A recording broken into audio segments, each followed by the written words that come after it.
Hello everyone. Today we are going to learn about the homeostasis. Now homeostasis, it is the mechanism that enables us to keep our internal environment relatively constant. What do you mean by that? Because see, in our body some kind of environment is there, and outside the body the different environment is there. So outside of the body, whatever environment is there, according to that our body shows changes. Here our body shows responses, but some factors are getting what constant. That is what the homeostasis means. Body is getting regulated to cope up with the external changes in the environment. Now this particular thing is here we can see the control system is regulating our body, where we can see from the outside the stimulus is getting formed, that becomes input, and in our body receptors are present that acts as what the detector. Internal in the body, whatever stimulus is there, that is getting what we can say, it is getting analyzed, and the action the body will show, that is conducted with the help of what the effector, and the body shows what the responses accordingly, that comes out as what the output. So this way the body is getting regulated. This is the control mechanism. Now this control is taking place with the help of two feedback mechanism, negative feedback and positive feedback. Now what do you mean by that?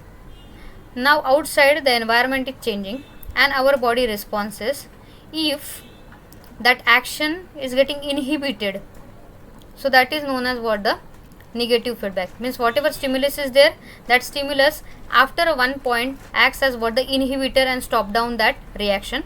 So that is the negative feedback. And another one is what the positive feedback, where we can see the stimulus amplifies, means it intensify action on the system. Now we will start with the first type of feedback, that is what the positive feedback mechanism. The best example we can study, that is what the parturition, where the baby is coming out during the delivery.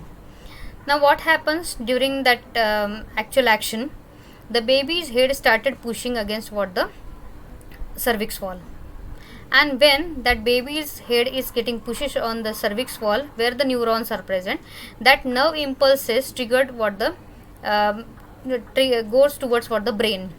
And in the brain what will happen, this brain will stimulate the pituitary gland to secrete the hormone known as what the oxytocin.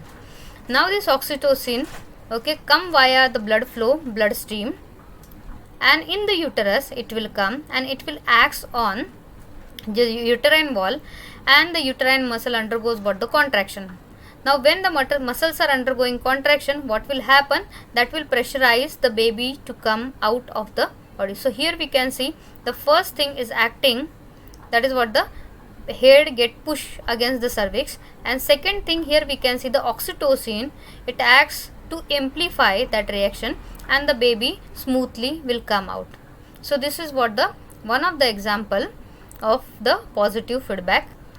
Now second type of homeostasis, that feedback mechanism which is what the negative type of feedback. Example, it's very well known, that is what the body temperature is getting regulated through this negative feedback mechanism. Now this is what the normal status, where we can see the body temperature is 37 degrees Celsius. When the external temperature seen to be decreased, means cooling happens, that time the body temperature, it affects on what the body temperature also, body temperature decrease down. Now the next thing is what body have to regain its temperature. So what will happen, the heating process in the body will start, and it is activated by what the shivering mechanism. Because of the shivering, what will happen, the instant muscles undergo what the contraction, that will generate the ATP formation, and the energy is getting generated, and that energy will raises what the body temperature, and the person will attain its the normal body temperature as what the 37 degrees Celsius.